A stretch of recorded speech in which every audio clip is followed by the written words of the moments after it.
So like I said, I'm Chris Whinfrey. I have been working on Ethereum applications for a long time at this point.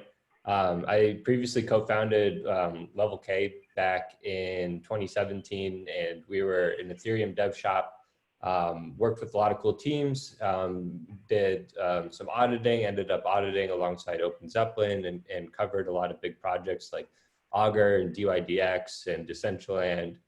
And then we ended up moving on and building Authereum. And so we did a little auditing with Authereum, and then, but ultimately we built a login solution because we were really frustrated with the current state of Ethereum wallets and just how the user experience was. And we saw contract-based accounts emerging and saw that as an opportunity to rethink how people are interacting with Ethereum and kind of rebuild it from the ground up with this kind of new technology stack. So that's a little bit about my background. We've been building Authereum for just about a year now.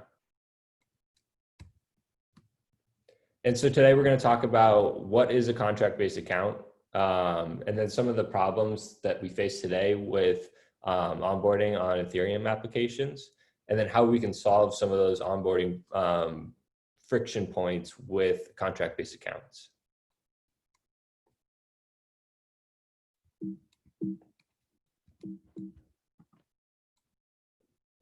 So today we have what's called an externally owned account. And so this is just your normal like public and private key pair that we're all used to. And so externally owned accounts are very limited because it's very binary. If you have control of this private key, you have full control over the funds. And if you don't have control of the private key, then you have no control. And each externally owned account in a given transaction can only interact with one other address. You know, it can only make a transaction with one contract or one address. And so it's very limited in that way. And so what's starting to emerge with, you know, us and Gnosis Safe and Argent and a few others is the use of contract-based accounts. And so with a contract-based account, instead of holding your funds in just a public key or public address and private key pair, you actually hold your funds in a smart contract, and you have many keys that can control that smart contract. And so none of those keys actually have funds in them. They're just signed data, and then all of your funds are held right in the smart contract. And you interact with it through what's called Metatransactions, which I'll get into later in this talk. And so some of the things we can do at a high level, so we'll be covering all of these things throughout the talk, but with contract-based accounts, we can do batch transactions. So like I said, externally owned accounts can only interact with a single contract, single address. With contract-based accounts, it really opens it up. So now we can interact with multiple contracts. We can batch multiple transactions together.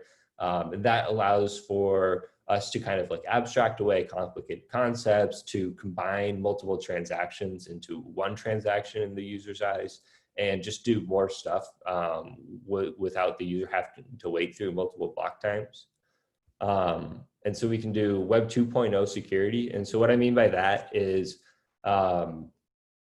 when you're making a transaction, all you're doing is signing data, because the keys that you have that kind of control the funds of this contract, none of them hold ETH, so none of them can actually make that transaction. But what they do is they sign the data and they pass it off to a relayer, and then the relayer makes the actual transaction on chain. And so that's what's called a Metatransaction. And so what we can do with the relayer is we can add this Web 2.0 security layer to make things, you know, even more secure for the user. And so what I mean by Web 2.0 security layer is similar to what you would see if you're visiting like a crypto exchange or something like that, where you can do look at what context should this transaction be coming from, and if it's coming from, you know, outside of, you know, with a different browser fingerprint, different IP address, then we can you know, block the transaction and and then ask the user like, hey, you know, we saw you log in from this context. Did you mean to make this transaction? And of course, the user always has access to their funds, so they can always circumvent this service. They can always have full control of their account. So this isn't a point of censorship. It's just a opt-in security feature. And then lastly, we can do recovery. And so with a externally owned account, like we said, it's totally binary. Either you have your private key or not. If you backed up the seed phrase, then you can recreate your private key. But with a contract-based account, what we can do is actually program in these novel recovery methods so that you can add other accounts that can recover your account. You can add a third-party service that's on a time delay that they can recover your account for you, but doesn't act as a custodian for you. And so it really opens up the world of recovery options and lets us kind of get away from seed phrases as the only and required recovery option. Cool. So now I want to get into Web3 onboarding because that's really what we're focusing on today. And so really quick, just wanted to address what is Web3 onboarding. So I define Web3 onboarding as, or just onboarding in general, as like good Web3 onboarding is putting the least amount of friction between you or your user and your value proposition. So whatever your Dapp does, you know, say your compound, and you allow users to earn interest. That's your value proposition. And a good onboarding experience puts the least amount of friction between your user not touching your product to actually starting to earn interest. And that's how we can define a good onboarding experience. And so what are kind of the pain points of onboarding experiences that we see in Web3 today? And so these are the things that we're thinking about early on when we were building Authereum, and some of the issues that we've been trying to address. And so the main issues that we've seen through like user testing and just our own experience has been requiring a download. I think CryptoKitties, back when that kind of blew up, saw I think a 99% attrition rate when they asked a user to download MetaMask. And often Dapps will require, you know, either an extension download, you know, require users to download like a mobile Dapp Explorer. So we want to make it so that users can just log in with username and password and don't have to download anything. The second biggest pain point was requiring the user to back up a seed phrase because it was just work that the user had to do. They had to, you know, have like pen and paper or a secure place to store it. And it's kind of like a stressful situation because it's a very like high consequence action. So it's a very tough thing to ask for the user to do upfront before they've reached that value proposition in your Dapp. And then the third thing is requiring the user to acquire crypto. And so this one has been getting better, but it's still pretty painful for the user. So, you know, especially when we were getting going, you know, Wire hadn't quite come out with their solution and other Fiat Onramps hadn't come out with their solution. And so having a user acquire crypto often involved them registering for an exchange, going through a KYC process. That KYC process might take multiple days.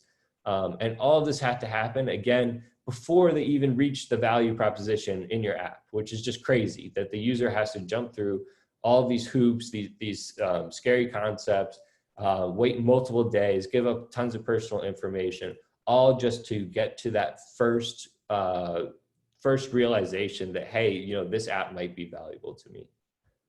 And then the last thing I wanted to talk about was a steep Web3 learning curve. And so this, you know, a lot of us that have been working on this stuff have been in and around crypto for a long time. And so we're very used to seeing words like gas, we're very used to seeing blocks. And a lot of these concepts are totally foreign to normal users and are often scary, and they just, you know, again, they build up that you know, it's like a cognitive load on the user, it's extra friction for them to have to learn these concepts just to use your application. So even just like showing them these words adds friction to your onboarding experience. So I'll talk a little bit about how we've abstracted away some of those concepts. So the first thing, requiring a download. So we can solve this with account portability. And so by account portability, I mean that the user isn't tied to a single device. They can just log in with a username and password. They kind of have their account anywhere they go, just like a Gmail account or something like, or log in with Facebook. So they can use that same account across desktop, across mobile. If you build a native app, we're actually working on a native app or React Native SDK. So the user will be able to log right into a native app. And so we find this account portability really important because one, it's what users are used to. And then two, the user's not tied just to, I have to use I have to do crypto on my desktop. I have to do crypto on this specific device. They can kind of move between devices, have their tokens and assets and identity wherever they want it. And so that's how we're addressing and so like also you don't have to download anything when you have a portable account. And so next we have requiring the user to back up a seed phrase. And so we've addressed this with account recoverability. And so we have several account recoverability options, and that does include backing up a seed phrase if a user chooses to do that. But the other options that we push is, if you have an existing account, you can just add that account as a recovery account. And then what we're working on is also providing a service where we can act as a guardian for the user. It would be on a 24-hour delay. So the user still, we don't become custodians of the account. The user still has full control. And if they see the account being recovered, they can always cancel it. But that way a user can create a new account and have these kind of training wheels on while they're, still reaching that value proposition, so that they don't have to, back up a seed phrase, set up their own account recovery before they have any like real value in their account, or they've even, realized that this is something that they before they're ready to secure it themselves. So we let them do it when they're ready, but we do push them to add their own recovery methods so that we can be as far from a custodian as possible. So the third thing is requiring the user to acquire crypto.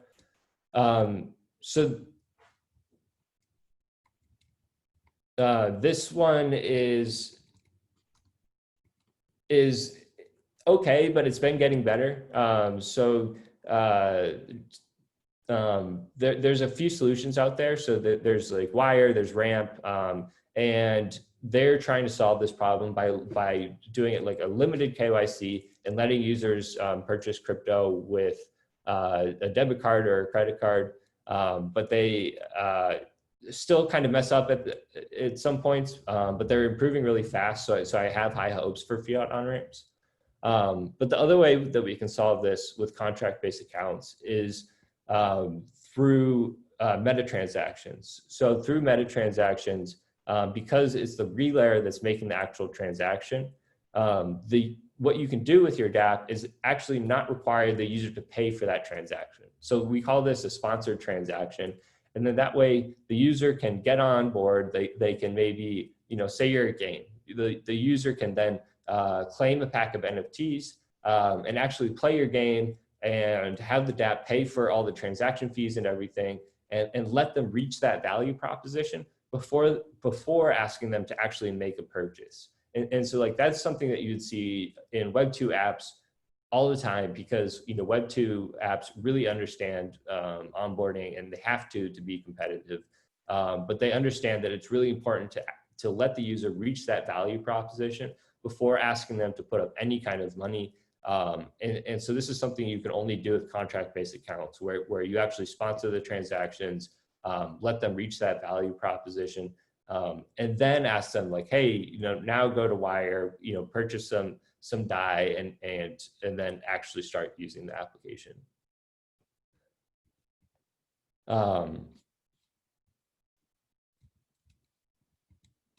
Yes.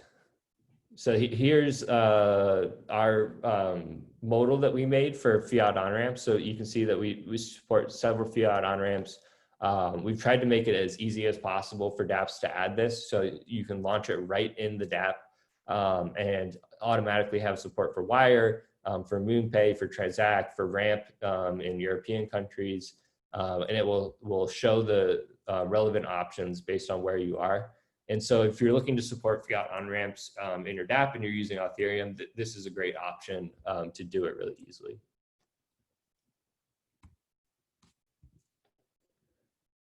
Okay, so then the last thing I wanted to talk about was abstracting away Web3 concepts. And so there's a lot of low-level concepts that we're really used to seeing and often show up in the user interfaces of Web3 applications. But if you're targeting mainstream users, I'd really encourage you to try to abstract away these low-level concepts as much as possible.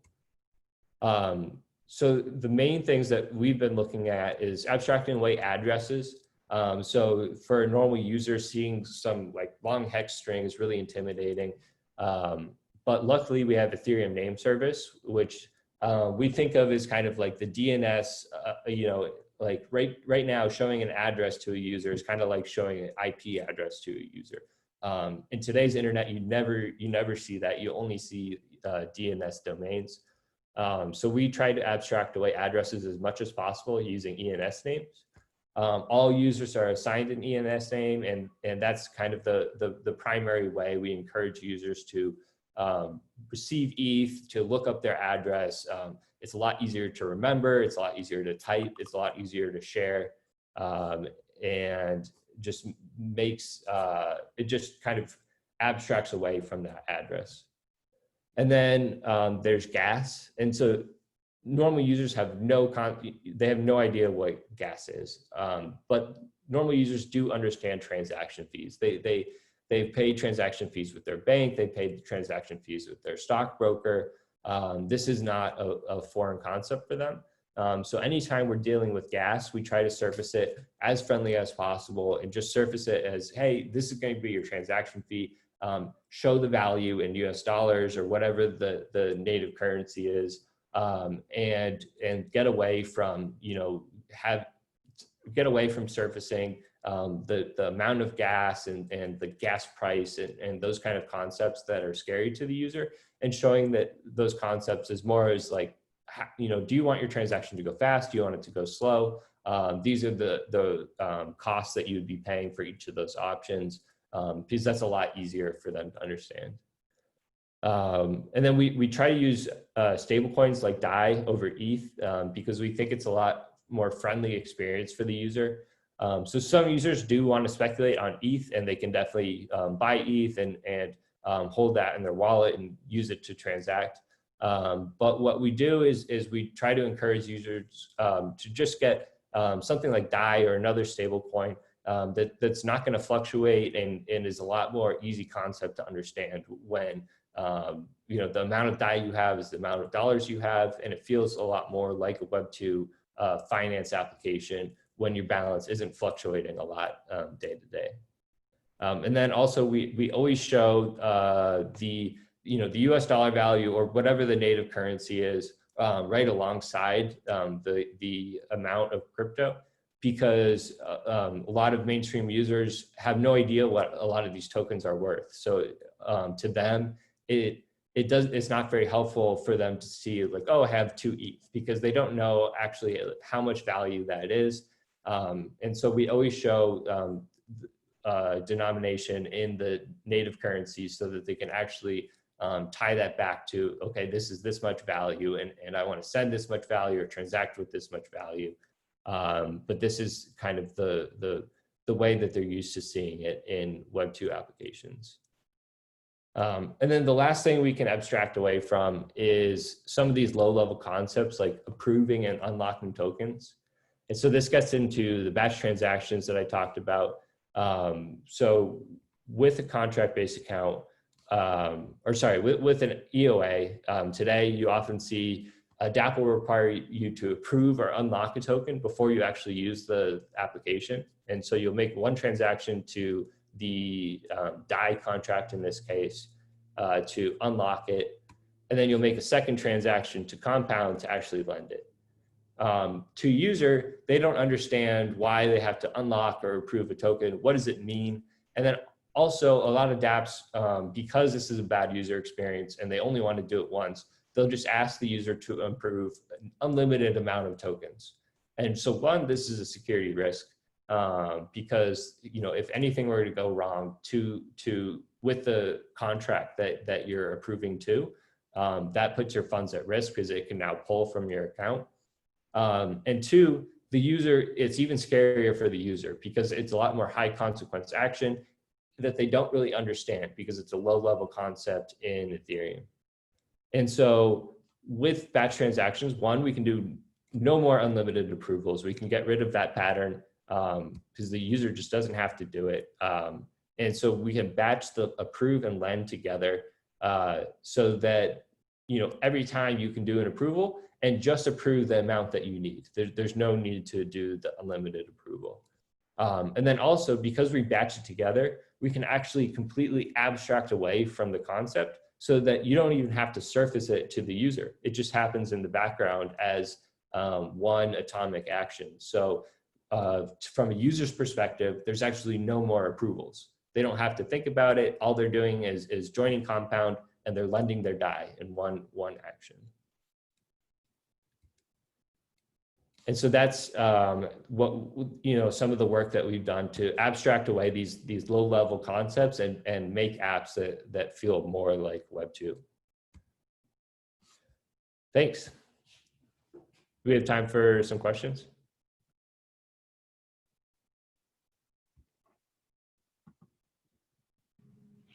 I don't know if I can ask a question, but thank you for the great presentation, Chris. Mine was, if you have like, does the relay come between the user and the between the user and the Ethereum blockchain? Is that correct? Yeah, so the relay is kind of like it's just a service that runs on a server. And it's just listening for signed transaction data. And when it receives that signed transaction data, it has a hot wallet that it will actually take that signed data, make it into an actual Ethereum transaction, pay for the gas, and then that transaction will go to the user's account contract. Okay, and what prevents things like man-in-the-middle attacks and replay attacks because it's in the middle of... So the user signs their transaction data, and then that signature is recovered and checked in the actual smart contract. So it actually is possible for someone else to pick up that signed data and make the transaction, or for them to make it themselves. But because they've signed it and the signature is checked, and then there's replay protection right in the account contract, then it guarantees that no one can manipulate that transaction at all. They can only, either make the transaction or not, but anyone can really make it. Oh, okay, thanks.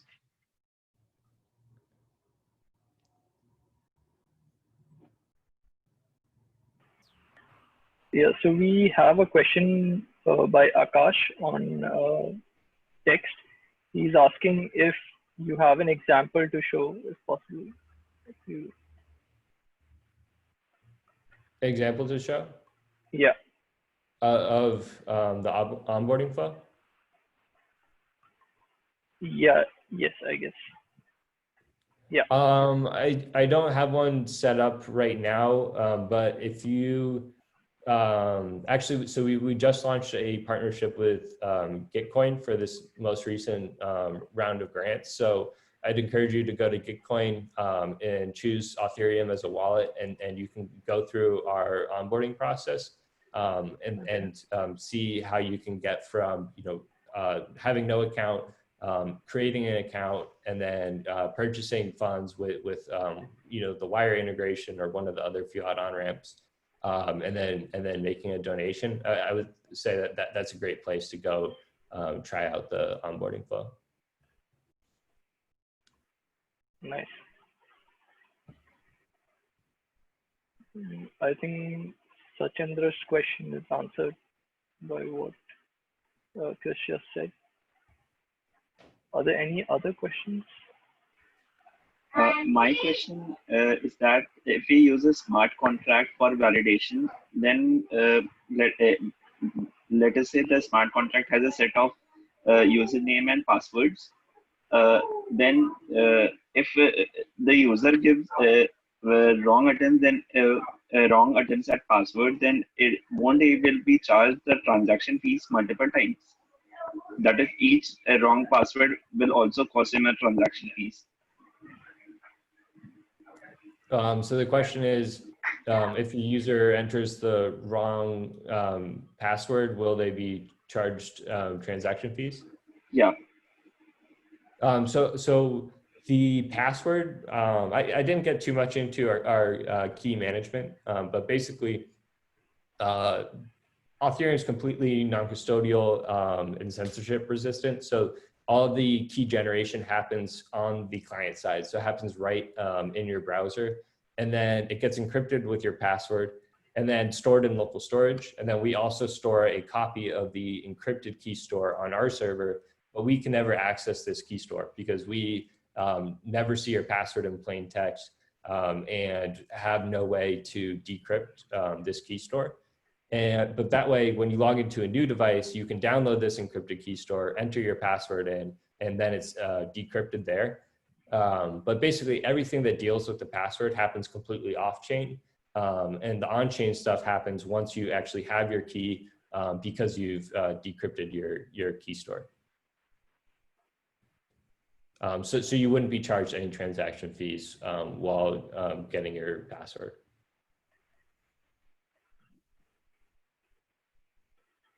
Cool.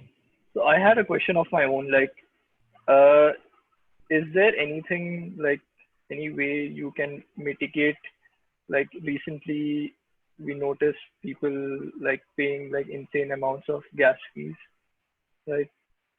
So is there any way that, you know, this mitigates that? Or So it's definitely been an issue for the network, and the only way I think that we can mitigate this right now, like with our current layer 1, is to start moving stuff to layer 2. So we are exploring out integrations with different layer 2 providers, and we have some promising stuff on the way. And that's going to let us do transactions that basically are completely free and instant and won't add to the network congestion. But as long as we're adding to the network congestion, then we're going to have to suffer with the high fees as well. right. And like, is there customizability to choose the gas fee and everything? Like, how much customizability is there? So right now, we cover a lot of the transaction fees. And so right now you can get up to 10 transactions per week, up to 750,000 gas. And so those will just be sponsored, and we actually choose a gas price. But what's cool also about contract-based accounts is that we can actually boost the transactions in the background. And so just kind of like you would see with MetaMask, where you can like speed up a transaction, what we can do is watch the mempool and broadcast your transaction. If we see that that transaction is not being mined, we'll broadcast a new replacement transaction with a higher gas price. And that way users never have to worry about, you know, is my transaction going to get stuck? Do I, you know, did I set the right gas limit? We try to abstract gas away as much as possible and just show them, you know, hey, this is about the approximate time that your transaction will be mined in, and this is the approximate transaction fee if they're paying for it, or you know, for the most part, it's free. But then what we can do is, even if it's not being mined at that transaction fee, we'll just boost it for the user so that we can guarantee that the user never has to worry about the transaction getting stuck. And on that point, oh, sorry. So we're also thinking about a new offering with transactions that, and actually this would address more closely the high transaction fees. So we want to allow users to basically send really heavy transactions in the background. And so what this would do is allow users to basically put a really low gas price on a transaction and send it to be mined over the next 24-hour period. And the way we can do this is because the contract-based account is completely programmable. Right now we use nonces just like an externally owned account as our replay protection. So each transaction is tied to a certain nonce, and those nonces, and that makes it so that each transaction has to be mined in sequence. But with this new feature, what we can do is add this alternative form of replay protection where we can have transactions that don't need to be mined in any sequence. And then that way we can kind of broadcast those transactions in the background and let them be mined over a 24-hour period. And then, like I said, with our relayer, we'll be kind of adjusting the gas price if we see that it's getting to like 12 hours or 18 hours. We'll adjust the gas price to make sure that it's guaranteed that it's mined in that 24-hour period, but we can get it in with a much lower gas price.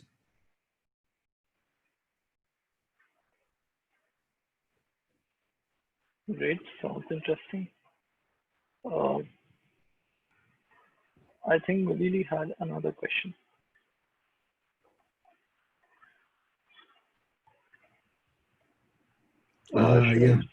Yeah, just go ahead. Yeah. Okay, thanks. I was asking on that issue of gas fees, since the fees have been set by Authereum, and if I'm not wrong, Authereum is the one that is paying the fees for a certain number of transactions. So how do you deal with something like front running? Well, let's say you have a bot that does, 6 arbitrage opportunities between dexes, and then I sign my transaction with Authereum. It is sent to the blockchain, and then some other people scan the mempool. They see that opportunity, and then they send the same transaction, so to speak, but with higher gas fees. How would I stop that with Authereum? It's a really good question, and so we have experienced front runners in production. But what's nice about the system is that front runners aren't able really to cause any issues. And so I'll explain kind of how that works. So the user is basically signing the highest gas price that they're willing to pay, and it's that gas price that's used as the refund. So in the case that a transaction is sponsored, that gas price will actually be 0. And so if a front runner were to kind of grab the transaction signatures and then make the transaction themselves by front running, all that they would be doing is just paying for the user's transaction. They wouldn't be able to manipulate the transaction at all. They could just basically pay for the transaction and they're not getting any refund in return. In the case that they do get it, it's not a sponsored transaction and they do get a refund, in that case, the front runner is basically just acting as a relayer because they're relaying the transaction on the user's behalf and then receiving a refund for that transaction fee. But our relayer doesn't make any profit. Like we don't refund more than the amount that's paid for the transaction fee. So there's no incentive for a front runner to kind of jump ahead of us because there's no incentive to running a relayer. So the answer is the transactions can be front run, but the front runner can't manipulate the transaction. All they can do is get it mined faster. So from a user's perspective, it doesn't matter if the front runner picks it up or if it's just relayed by the Authereum relayer, or really who relays it. All they care about is that the transaction succeeded and they didn't pay more than they agreed to for the transaction. Does that answer the question? Yeah, it does. Thank you. Makes a lot of sense. Thank you.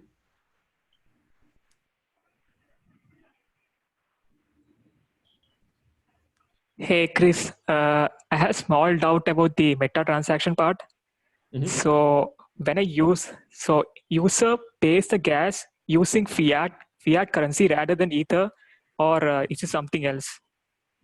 So the user can actually, when the transaction is not sponsored, they can pay the transaction fee in any token that our relayer supports.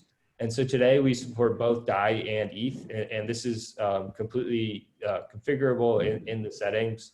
So users that choose to pay their transaction fees in DAI, which we actually encourage, that's the default option. Because again, we push users towards just using a stable coin and only using ETH if they need it for an application, or they need to, or if they want to speculate on it, because they no longer need it to pay for the transaction fees. And so what will happen when they're paying DAI is that the relayer takes the transaction, the relayer broadcasts it on behalf of the user, and then the user refunds the relayer in DAI. So the relayer paid ETH and then received an equal amount of DAI back. In that way, the user can pay and doesn't even need ETH in their account to make a non-sponsored transaction. So the user has to buy DAI before committing any transaction. So only for non-sponsored transactions, but a lot of the dApps that we partner with will pay for transactions. And then we also cover the first 10 transactions a week for the user right now. And so with those sponsored transactions, it allows them to kind of get on board, start making their own transactions and reach that value proposition. And then they only need to acquire, DAI to pay for transaction fees or ETH. Once they've kind of reached a point where they need to pay for a non-sponsored transaction. Yeah. Okay. Yeah. And again, that's because that kind of like acquiring your first crypto is such a big pain point. That's why it's so important for us to kind of cover these initial transactions, so that we can kind of like push off that pain point until after they've reached the value proposition.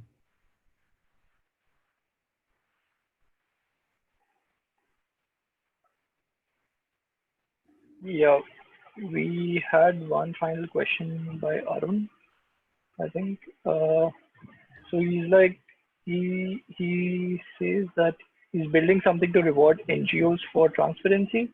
Is there a way to completely abstract the Ethereum complexity for a non-technical user and expose them only to a simple Google login? So With the Google login? yeah. So I'm not sure, but with what we've been working on, we've been trying to get as close as possible to that flow. So if you were to use Authereum, you could create like a completely login with username and password type experience, where all that's required of the user to onboard is to just enter an email address and a password, and they can sign up. And we've tried to abstract away the Ethereum, the complex Ethereum concepts as much as possible. So it might be a good option for that application.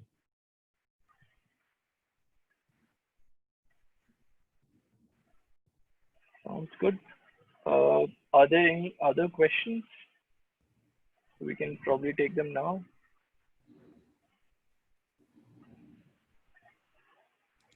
If not, I think you guys can note down Chris's details.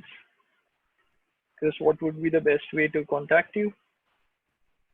You can shoot me a message on Twitter or on Telegram. My Telegram name is just Chris Whinfrey, so it's this but reversed. And then you can find Authereum at authereum.com. Our GitHub is at Authereum. We have a few open source projects, and then you can follow us on Twitter at Authereum. And yeah, thanks a lot for having me. It was great being here, and great luck with all your hacks. And please reach out if you want to use Authereum, or if you have any questions, or just want to chat about some of this stuff. Great, Chris. Nice to have you over. Thanks. Yeah. Thanks for coming on board.